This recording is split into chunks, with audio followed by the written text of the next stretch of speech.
मानक आशुलिपि अभ्यास 66। गति 100 शब्द प्रति मिनट। स्टार्ट। आदरणीय सदस्यगण, अगर आपसे पूछा जाए कि आज आपकी सबसे कीमती चीज क्या है तो आप क्या कहेंगे? आप अपने परिवार, अपने घर, अपनी जमीन का नाम लेंगे। जाहिर है कि ये सारी चीजें आपको प्यारी हैं, किंतु आपके पास इनसे भी कीमती एक चीज और है, और वह है आपकी आजादी। और भी बहुत सी चीजें हैं जो हमारे जीवन को सुखी और सुविधाजनक बनाती हैं, लेकिन जो आदमी आजाद नहीं, उसकी कोई इज्जत नहीं। आज हम आजाद हैं और हम भारतवासियों के लिए अपनी आजादी पर खुश होने का खास कारण है। लगभग 200 वर्ष हुए हमारी आजादी विदेशियों ने छीन ली थी। उसे फिर से पाने के लिए हमें एक बहुत लंबी और कठिन लड़ाई लड़नी पड़ी। पैरा आखिरकार 15 अगस्त 1947 को आजादी का सुनहला दिन आया। देश का शासन हमारे अपने हाथों में आ गया। हमारे लिए यह खुशी का एक ऐसा दिन है जिसे हम कभी भूल नहीं सकते। हर साल इसे हम अपने स्वतंत्रता दिवस के रूप में मनाते हैं। जिन दिनों आजादी की लड़ाई चल रही थी, उन दिनों से ही हमारे नेता इस बारे में विचार कर रहे थे कि हमारी आजादी की शक्ल क्या हो। आजादी मिलने के बाद किस तरह की सरकार बनाई जाए और स्वतंत्र भारत की सरकार क्या कुछ करे।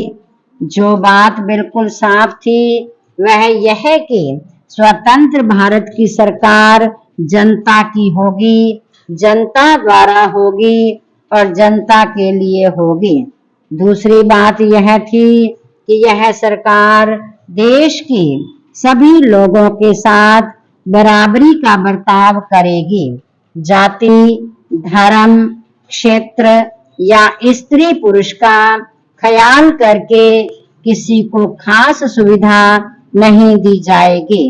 हर एक व्यक्ति को एक आजादी होगी कि वह जो भी धर्म चाहे माने, रहन सहन का मनचाहा तरीका अपनाए। तीसरी बात यह कि सरकार जनता की भलाई के लिए काम करेगी और हमारे बीच से गरीबी और अज्ञान को जल्दी दूर करने का काम अपने हाथों में लेगी। पैरा इन सब बातों के लिए कभी कभी कुछ भारी भरकम शब्दों का भी इस्तेमाल किया गया, चाहे समाजवाद, लोकतंत्र, धर्मनिरपेक्षता आदि। सीधे सादे शब्दों में इनका अर्थ यह है कि सरकार कायम रहे, जनता की उन्नति और खुशहाली के लिए काम करती जाए। हमारे लोकतंत्र में वे सब बातें मौजूद हैं जिन आर्थिक और सामाजिक लक्ष्यों को सामने रखकर हमने आजादी की लड़ाई लड़ी थी।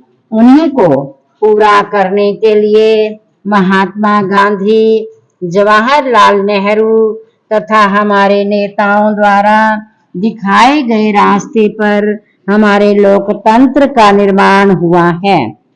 हमारे लोकतंत्र का क्या स्वरूप है, चाहे राज्य के विभिन्न अंग किस ढंग से और क्या कार्य करें और राष्ट्रीय नीति के मोटे मोटे सिद्धांत क्या हों, ये सारी बातें ऐसे महत्वपूर्ण दस्तावेज में दी गई हैं जिसे हम भारत का संविधान कहते हैं। स्वतंत्र होने के बाद देश की जनता के प्रतिनिधियों ने एक संविधान सभा बनाई थी हमारे संविधान की यह विशेषता है कि उसमें समय समय पर परिस्थितियों को ध्यान में रखते हुए परिवर्तन किया जा सकता है और अब तक इसमें कई संशोधन भी हो चुके हैं। पूर्ण विराम।